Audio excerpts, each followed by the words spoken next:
Well, we don't need too much help, and we don't need any help, actually. In fact, we just put out a notice. I was watching over the last couple of weeks, and all of our NATO allies were very much in favor of what we did. They thought it was very important. We were just discussing it, actually.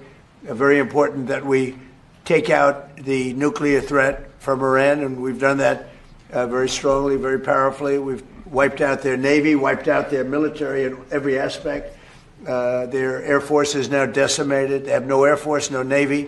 They have no radar. Their radar is entirely gone. Their anti-aircraft machinery is gone. Everything is gone. Their leaders are gone. I guess one of their top person was, they say, a lot of people say their actual top was killed yesterday, along with somebody else who was responsible for the killing, the man that was responsible for the killing of 32,000 people over the last 2 weeks. He was in charge of the killing of protesters. It's an evil group. I mean, they've killed much more than 32,000 people. And the man who was responsible for that was also killed yesterday. And all of the NATO allies agreed with us. But they don't want to, despite the fact that we help them so much, we have thousands of soldiers in different countries all over the world, and they don't want to help us, which is amazing. I mean, amazing. And I didn't do a full court press because I think if I did, they probably would be. But we don't need help. That war has been long prosecuted, as far as I'm concerned, almost from day one. We knocked out many of these things. We knocked out the Navy essentially in a couple of days. But I was surprised to see that NATO, while they agreed that it was a very important thing to do, they agree fully. Nobody said, oh, you shouldn't do it. They would have had a nuclear weapon within 1 month of when we had the B-2 bombers bomb the nuclear potential. I call it the nuclear dust.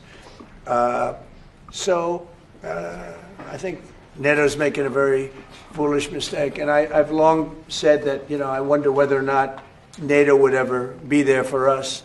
So this was a great test, because we don't need them, but they should have been there. The other thing is, and I think, very important, we didn't have to be there for Ukraine. Biden chose to spend hundreds of billions of dollars on Ukraine. And I guess the head of Germany just made a statement that, they weren't involved and they have nothing to do with the war. But at the same time, they think we did a great thing by knocking them out. Nobody wants to have Iran, or anybody, but nobody wants to have Iran with a nuclear, because these people are crazy.